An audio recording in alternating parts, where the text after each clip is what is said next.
오늘 말씀 보도록 하겠습니다. 오늘 마태복음 이제 8장을 이제 보도록 할게요.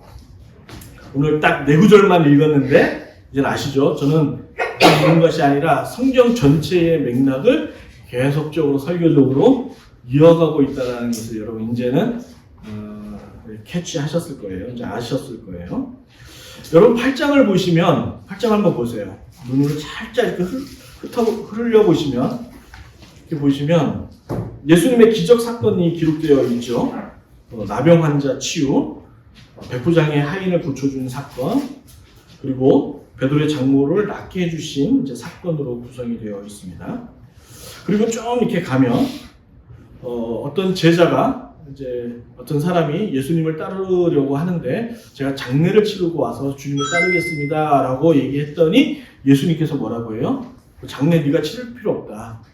그거 다 다른 사람에게 맡기고 나를 따르라. 이야기가 이어져 가고 있고 갑자기 또 문득 또 제자들과 함께 바다를 건너 가시는데 뭘 만나죠? 이제 풍랑을 만납니다. 그래서 예수님께서 두려워 떨고 있는 제자들에게 풍랑을 잠잠케 하시는 모습을 보이면서 자연조차 주님 앞에 순종하는 모습을 이제 보이시죠. 그리고 이야기는 더 있습니다. 28절부터 보시면 이제 바다를 건너 가다라 지방, 옛날 성경에는 거라사인 지방이라고 이렇게 표시되어 있죠. 거기에서 군대에 귀신 들린 자를 고쳐주시는 사건을 보게 됩니다. 그 이야기로 8장은 이제 마무리가 되는 거죠. 여러분 이것을 꼭 기억하셔야 됩니다. 왜 이야기가 이렇게 스토리가 전개가 될까? 병든 자를 고치시다가 예수님을 따르는 자를 향하여 그런 말씀을 하시고 갑자기 또 제자들에게 풍랑 속에서 그 사건을 보여주시면서 왜 또 가라다 지방의 군대 귀신 자들을 살리는 또 치유하는 그 사건들을 주님께서 보이시고 있는지를 보셔야 돼요. 그리고 이 책을 쓴 마태 저자는 왜 이와 같은 방법으로 이 같은 방법으로 저술을 했을까라는 맥락을 여러분 보셔야 되는 것이죠. 사랑하는 여러분, 예수님은 초자연적인 분이십니다. 할렐루야? 그렇죠? 이 말은 전능하신 하나님이신 거예요. 그래서 당신이 창조주 하나님이신 것을 이 8장을 통해서 우리에게 나타내 보이신 거죠. 다시 말해, 참 하나님이 누구라고요? 예수님이시라는 것을 말씀하고 목격하게 한 거예요. 제자들로 하여금. 그런데 말이죠. 8장의 사건들을 보면 당시 예수님을 따르던 사람들과 오늘을 사는 여러분과 저에게 이 8장의 이야기, 그저 사건의 스토리가 아니라 어떠한 기적의 스토리가 아니라 이 이야기를 통해서 그 당시 제자들과 예수님을 따르던 무리들뿐만 아니라 현재를 살고 있는 우리들에게도 복된 교훈을 주시고 계시다는 사실을 여러분 도전받기를 바랍니다. 할렐루야. 이 점을 여러분과 나누고자 하니까 잘 들어주시기 바랍니다. 여러분 첫 번째 나병 환자의 이야기는 8장은 시작이 됩니다. 옛날 성경에는 나병 환자를 뭐라고 기록했죠? 네, 문둥병자라고 소개하는 나병 환자는 우리가 잘 아는 것처럼 오늘날도 그렇지만 이스라엘 안에서 정상적으로 살아갈 수 없는 대표적인 소외된 사람 중에 한 사람으로 나병 환자를 지칭하고 있죠. 뭐 옛날이나 지금이나 딱히 치료 방법이 없던 옛 조선에는 이런 이야기가 있었다고 합니다. 어린아이의 간을 먹으면 나병이 낫는다라는 이야기가 있었대요, 실제적으로. 그래서 옛날에 그 사람들은 나병, 이렇게 문둥병이 걸린 사람들은 동네에 일찍 죽은 어린아이들의 그 무덤을 실제로 파서 간을 빼먹었다라는 이런 괴담이, 소문이 돌았다고 하는 거죠. 그래서 여러분 옛날에 전설의 고향 보면 무덤에서 간 빼먹는 이야기들이 나오지 않습니까? 그게 바로 이런 데서 전래가 되었다고 하는 거예요. 실제로 1950년에는 실제 사건입니다. 제가 인터넷을 찾아보니까 나온 기사 내용인데 1950년 태국에서는 이 나병 환자들이 실제로 어린아이를 납치해갖고 간과 살을 먹은 사건이 사회적으로 크게 태국에서 이슈가 됐었다는 이야기가 있더라고요. 그만큼 문둥병, 나병 환자들이 치유받기는 그렇게 쉽지가 않는 상황인 거예요. 여러분, 그래서 우리나라도 이렇게 정상적인 생활을 할 수 없는 이런 문둥병자, 나병 환자, 오늘날은 한센병이라고 지칭하지 않습니까? 이들을 모아서 따로 살게끔 했던 곳이 있죠. 어디입니까? 그렇죠. 전남 고흥에 위치한 자리한 소록도입니다. 소록도 하면 유명한 일화가 있는데, 나병 환자의 피고름을 직접 입으로 이렇게 빨아서 고쳐주신 그 목사님이 계시죠. 손양원 목사님의 유명한 이야기가 있을 정도로 소록도가 그런 곳이에요. 사랑하는 여러분, 제가 지금 무엇을 말씀드리려고 하냐면, 한센병 환자들은 예나 지금이나 사회에서부터 소외당한 사람들의 대표적인 거죠. 그래서 성경에서 문둥병은 하나님께 저주받은 병으로 인식이 됐어요. 따라서 그 어떤 누구도 이들과 함께하지 않았던 거예요. 일단 병 자체도 끔찍한 병이기도 하지만은 무엇보다도 이러한 병에 걸린 사람은 하나님으로부터 저주받았다라고 인식되어진 것이죠. 그런데 예수님은 다른 거예요. 이들과 관계하시는 것을 지금 우리에게 보여주고 계시죠. 사랑하는 여러분, 한센병 환자만이 사회적으로 소외당한 사람일까요? 두 번째, 이방인 백부장의 이야기를 우리에게 들려주고 있습니다. 이 이방인 백부장의 하인을 고쳐주죠. 이 사건에서는. 백부장이 누굽니까? 이스라엘의 침략한 제국의 장교예요. 군인이에요. 따라서 원수입니다. 원수. 이스라엘 사람들과 있어서 관계에 있어서 이는 상대 못할 원수가 되는 거죠. 그래서 유대인들과 전혀 어울릴 수 없는 이방인이 백부장, 이 사람인 거예요. 그런데 예수님은 이 이방인과 상대하지 말아야 될 이 사람과 말을 섞고 있는 겁니다. 뭐 우리야 외국인들 만나면 뭐 웰컴하고 막 좋아하고 환호하지만 이 당시는 그렇지 않았다고요. 특히 이스라엘처럼 배척적인 사회의 문화 속에서 이방인과 자기 나라를 침략한 자와 말을 섞는다는 것은 있을 수 없는 거예요. 그리고 예수님이 그 백부장의 청마저 들어주지 않습니까? 여러분, 백부장이 누구예요? 무엇 하나 아쉬울 게 없는 제국의 장교예요, 장교. 그런데 하인을 살려보겠다고, 자기의 종을 살려보겠다고 자신이 정복한 식민지 사람 앞에 나와 머리를 조아리며 애원하는 거예요. 이 당시로서는 있을 수 없는 이야기인 거죠. 우리 영화 같은 데 보면 일제강점기 시대에 일본 사람들이 우리 조선인들을 얼마나 멸시하고 무시하고 그랬습니까? 모욕을 주고 그랬던 거예요. 마찬가지인 거죠. 그러므로 백부장은 예수님을 본 시각이 달랐다는 것을 우리에게 도전 주는 거예요. 예수님을 유일한 구원자로 보고 있다는 거죠.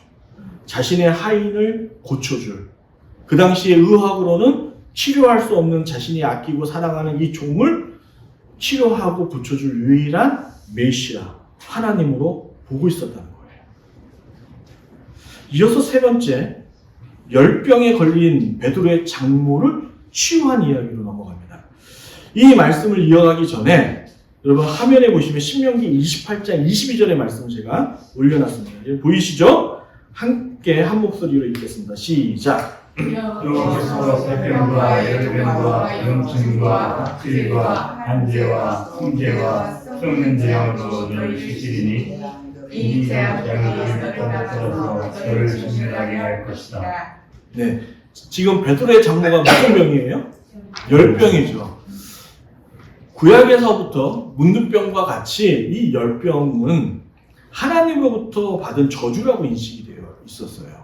그러니까 하나님께 뭔가 불순종하고 죄를 지었기 때문에 네가 병에 걸려 지금 극꼬라지다 라는 것을 지금 성경이 얘기하고 있는 것이죠. 그래서 지금 마태복음과 병행구조를 이루고 있는 같은 맥락의 이야기 스토리를 전개하고 있는 누가복음에서 보면 예수님께서 마태복음엔 안 나왔지만 장모의 열병을 고쳐주기 위하여 그 열병을 향하여 꾸짖어 고쳐주셨다라고 누가는 기록하고 있습니다. 다시 말해 어떠한 세력이 지금 열병을 장모로 해가끔 걸려서 괴롭히고 있다라고 보았다는 거죠. 그러므로 문둥병, 한센병, 열병 같은 부정한 병에 걸린 사람과는 그 당시 문화에서 한 자리에 있지도 않을 뿐더러 그를 만질 생각조차 하지 않는 게 정상인 거예요. 이 문화를 여러분 이어가셔야 돼요. 그래서 여러분 그 복음서에 보면 선한 사마리아인 사건 아시죠? 거기 보면 레위인과 제사장이 앞전에 지나가는데 다친 사람들을 보고 그냥 지나가잖아요. 그 중에 하나가 부정한 거, 피 이런 것들을 만지거나 하면 안 됐거든요. 왜냐면 자신의 본업 자체가 거룩함을 유지해야 되기 때문에 그랬던 거예요. 어쨌든 그랬습니다. 그런데 예수님은 3절과 15절에서 고통받는 이웃의 그 아픔을 외면하지 않으시고 찾아가서는 그의 안타까움을 들어주시죠. 그리고 그의 부정한 몸을 만져 고쳐주시기까지 하십니다. 왜냐하면 예수님은 긍휼하신 분이시기 때문이었습니다. 할렐루야. 그리고 예수님은 이 사건들에서 또한 우리에게 자신이 하나님과 또 자신이 보내신 유일하신 창조주라는 것을 우리에게 나타내 보임과 동시에 지금 이 책을 읽고 있는 이 말씀을 보고 있는 여러분과 저에게 믿음에 대해서 얘기하고 있음을 보게 됩니다. 나병 환자와 백부장을 무엇으로 고칩니까? 믿음으로써 낫게 하시죠. 또한 8장에서 삽길듯이 달려드는 파도를 앞에 두려워 떨고 있는 제자들을 보게 하십니다. 지금 이 장면을 보게 하세요. 중간에. 그런데 앞의 사건과 달리 예수님은 제자들을 위로하기는커녕 오히려 뭐예요? 믿음이 없다라고 책망하죠. 제가 이제 청년 사역을 할 때 이제 다른 청년들의 이야기를 잘 들어주고 그 아픔들을 들을 때마다 위로해주고 그런 일들이 있었습니다. 그런데 이제 그들과 같은 맥락에서 같은 일에 있어서 저희 딸들이 아빠인 저에게 이렇게 무슨 얘기를 하면 위로하고 격려하는 것이 아니라 뭔가 지적하고 책망하고 그러는 거예요. 한참 듣던 우리 딸들이 화가 나는 거예요. 그래서 저한테 뭐라고 그러는지 아십니까? 아빠, 나도 아빠 후에 청년이라고 이렇게 얘기하는 거예요. 딸인과 동시에 나도 아빠가 다니는 교회의 청년이라고. 이 말은 뭐예요? 다른 청년들처럼 나도 위로해줘라 라고 얘기를 하는 거죠. 여러분 앞전에서 예수님은 나병 환자 걸린 자 그리고 이방인의 하인의 종을 고치고 또 베드로의 장모를 긍휼한 마음으로 고치잖아요. 거센 파도와 풍랑을 보았는데 두려워 떨지 않을 자가 누가 있습니까? 그럼 왜 제자들에게는 야 걱정하지 마 내가 옆에 있잖아 내 말 한마디면 이 풍랑 잠잠해져. 왜? 나는 하나님이기 때문에. 그런데 제자들에게는 위로하기는커녕 어떻게 합니까? 책망하시잖아요. 뭐라고요? 믿음이 없다라고 얘기를 하고 있는 거예요. 예수님은 또 우리에게 이 같은 사건을 보는 다른 종류의 믿음을 우리에게 보이시죠. 8장 29절 여러분 눈으로 보세요. 성경책을. 이에 그들이 소리질러 이르되 하나님의 아들이여 우리가 당신과 무슨 상관이 있나이까 라는 엄청난 믿음의 고백을 귀신에게 듣습니다. 귀신에게 지금 듣는 거예요. 여러분 잘 지금 사건의 이야기를 이어가셔야 돼요. 다시 말해 귀신도 예수님이 누구라고요? 하나님의 아들임을 알아본 것이죠. 참 재밌는 대목 아닙니까? 사랑하는 여러분, 오늘 설교 제목이 뭐예요? 예수님의 기적과 믿음의 예. 예수님의 기적과 믿음의 관계는 도대체 어떤 연관성이 있기에 예수님은 앞전에 이 세 사건을 통해서 믿음을 보시고 응답해 주시는 반면에 제자들에게는 그러지 못했을까라는 호기심이 저에게 있었던 거예요. 그래서 오늘 그 호기심의 말씀을 준비해 본 것이죠. 여러분 예수님은 2절에서 보세요. 성경책을 보세요. 한 나병 환자가 나와 절하며 이르되 주여 원하시면 저를 깨끗하게 하실 수 있나이다 하거늘 이렇게 말씀하시죠. 그러면서 그의 청을 듣고 응답하시죠. 이를 세 번역으로 보면 명확해집니다. 함께 읽습니다. 시작. 나병 환자 한 사람이 예수께서 나와 이에게 절하면서 말했다. 주님은 하옵소서 나를 깨끗하게 하실 수 있습니다. 세 번역이라는 성경책이에요. 거기서 보세요. 나병 환자가 뭐라고 해요? 명확하게 그 나병 환자가 주님께 청하는 방법을 보죠. 주님이 마음만 먹으시면 못하실 게 없는 전능하신 분이십니다. 그러므로 저 하나 고치는 건 주님에게 있어서는 일도 아닌 거죠. 당신은 그런 분입니다. 라는 믿음의 고백을 하는 것이죠. 여러분 백부장의 행동은 어떻습니까? 자기도 말로써 모든 것을 할 수 있는 하수인을 부리는 그런 위치에 있습니다. 말 한마디면 모든 것이 내 집안에서 내가 일하는 일터에서 다 이루어집니다. 그런데 주님은 저보다 더 위대한 분 아니십니까? 그러니 주님 말만 하세요. 굳이 저희 집까지 오실 필요가 없습니다. 당신은 말로써 모든 것을 가능케 하시는 전능하신 분이십니다. 라고 백부장이 고백하는 것이죠. 이들이 한 것이라고는요, 여러분, 주님의 권위와 명예를 인정한 거예요. 뭔가 행동을 하거나 그것이 아니라 하나님이심을, 그가 이 세상을 구원하실 메시아이심을 인정한 거죠. 한치의 망설임도 없이 주님이 메시아심을 믿었던 거예요. 할렐루야. 그런 반면에 거센 파도 앞에 낙심한 제자들 향해 믿음 없다 하신 것은 여러분 단순히 믿고 안 믿고의 문제가 아닌 거예요. 제자들에게 예수님이 이렇게 묻는 거예요. 너희는 나를 지금 누구라 생각하고 따르고 있느냐라고 묻는 거예요. 여러분은 지금 예수님을 누구라고 생각하십니까?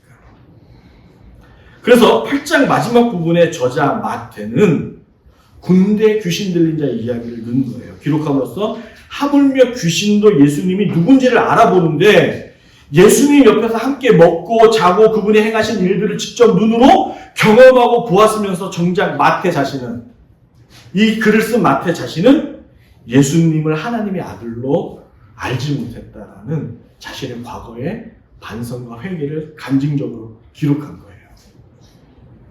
우리가 5년, 10년 넘게 신앙생활을 하면서, 그리고 지금도 신앙생활을 하고 있음에도 불구하고 전능하시고 불변하시고 우리를 구원할 유일한 하나님으로 믿지 못하는 그런 이유가 어디 있을까요?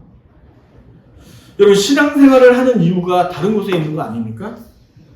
사랑하는 여러분, 여러분은 예수님을 누구라고 믿고 지금 신앙생활을 하고 계십니까?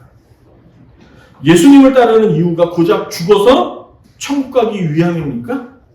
여러분 그래요? 아니라면 무엇 때문에 여러분과 저는 예수님을 따르는 인생이 되었습니까? 왜 이 시간에 남들은 편히 쉬고 자신의 쉼을 한 주간의 그 고됐던 삶을 피로를 푸는 이 시간에 여러분 아침 일찍 나와서 교회를 섬기고 봉사하시면서 예배를 드리고 계시냐 하는 거예요. 예수님과 같이 살고 예수님과 같이 죽는 인생으로서 예수님이 우리의 친구로서 여러분이 좋아하시는 거 아니세요? 예수님 여러분의 친구 맞으세요? 아멘. 이 믿음을 말하는 거예요. 귀신도 예수님이 하나님의 아들이심을 한눈에 알아봤죠. 그러나 이들은 구원받지 못하고 돼지떼로 들어가 바다로 뛰어들었습니다. 그러므로 여러분과 저 역시 귀신과 같은 믿음을 가져서는 안 돼요. 정보를 듣고 목사에게 또 성경책에서 하나님의 아들이다, 예수가 그런 분이다라고 들어 아는 것으로 끝나서는 안 되는 거죠. 그걸 믿음이라고 성경은 이야기하고 있지 않죠. 여러분은 예수님과 관계하고 계십니까? 예수님과 친구하고 계십니까? 그래서 여러분의 위로를 받으려고 할 때 분명 나에게 보내주신 성도들과 가족들에게도 위로를 얻지만 먼저 우리 주 성령님께 위로를 받고 계시냐는 거죠. 여러분의 삶에 여러분이 해결할 수 없는 문제와 고민거리가 생겼을 때에 여러분 가장 먼저 찾는 분이 여러분의 친구 예수님이 맞으세요? 사랑하는 여러분, 예수님은 이 같은 이웃사랑을 팔복에서 비롯된 마음에서 시작된 거죠. 팔복에서 우리가 배웠죠.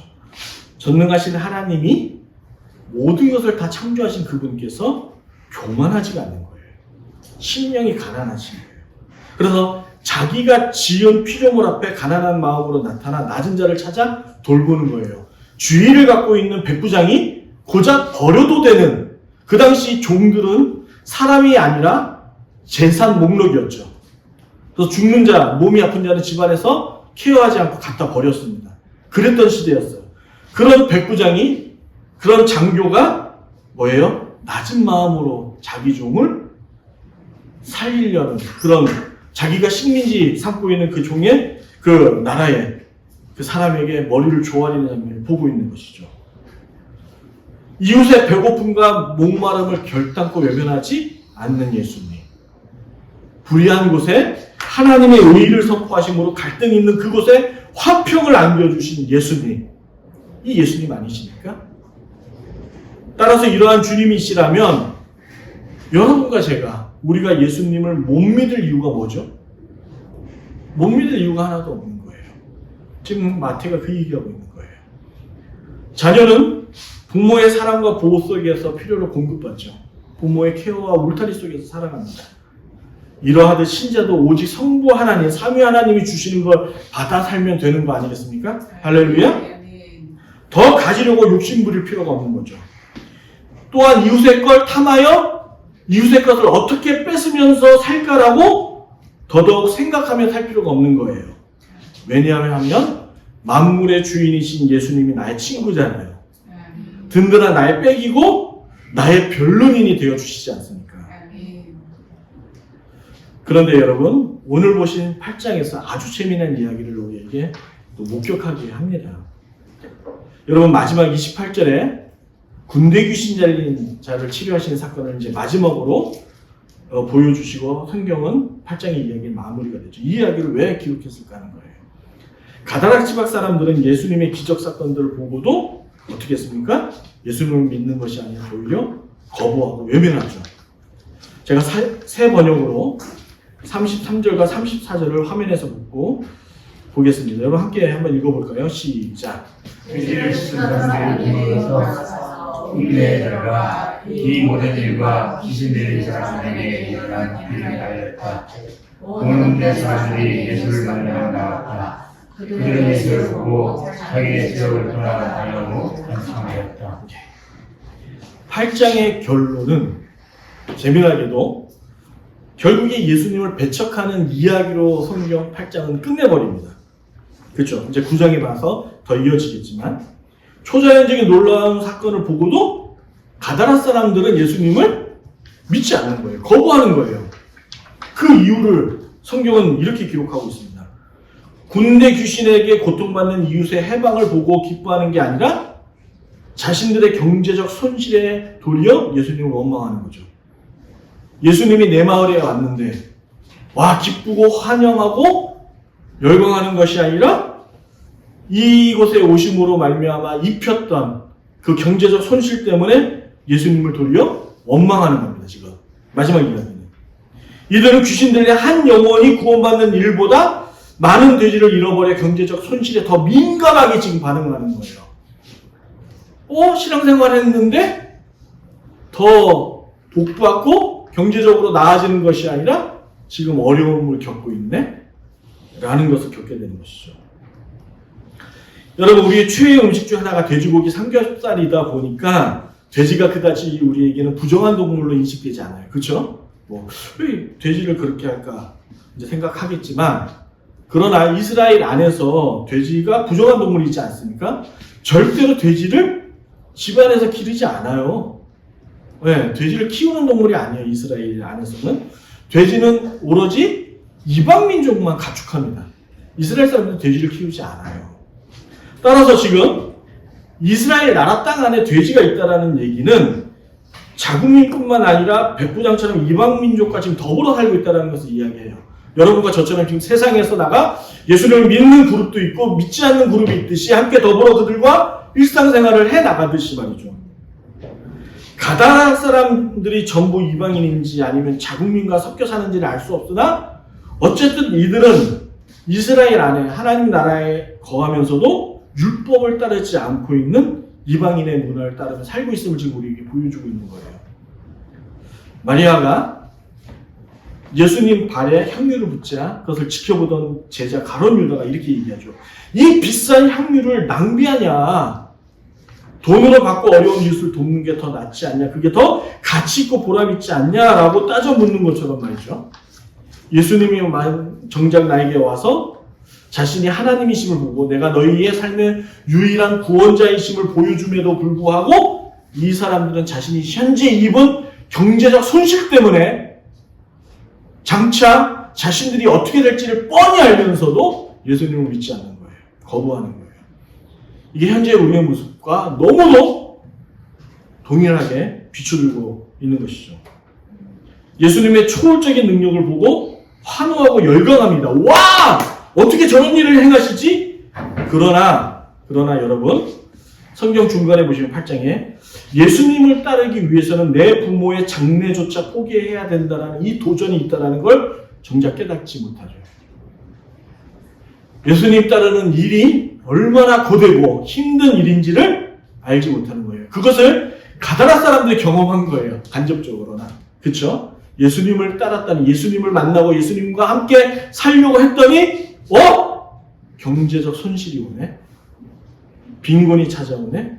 어려움이 찾아오네. 너 예수님을 따를 수 없습니다. 믿을 수 없습니다. 라고 얘기하고 있는 거예요. 이게 8장이 우리에게 보여주는 것이죠. 그러면 여러분, 8장은 우리가 예수님의 권위를 지금 현재 믿고 있느냐라고 도전하는 거예요. 여러분은 예수님을 하나님의 아들로 믿고 계십니까? 아멘. 그러므로 그분께서 행하시는 모든 일을 완전하시고 그가 우리에게 베푸신 지금의 현재의 상황에 있어서 여러분 자족하시고 만족하시면서 감사함으로 살아가고 계십니까? 하나님의 아들이심을 선포하는 말씀인과 동시에 여러분과 저의 믿음이 결코 자랑할 것이 못 된다는 걸 이야기하고 있습니다. 아무것도 아니다. 더 그 믿음? 네가 장로 된 거, 목사가 된 거, 권사가 된 거, 너 믿음 좋아서 된 것처럼 생각해? 아니야.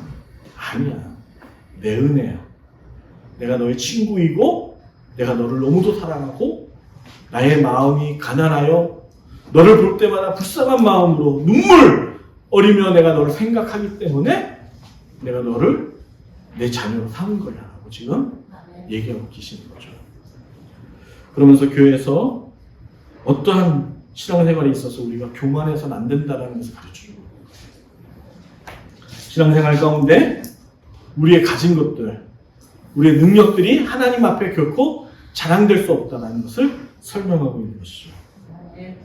따라서 8장은 우리의 목숨을 걸기에 조금도 부족하지 않는 예수님을 따라 살아야 된다는 것을 얘기하고 있습니다. 그러므로 이 설교를 통해 여러분과 저의 믿음이 한 주간 여러분 일상 속에서 더욱 굳건해지기를 주의 이름으로 축복합니다.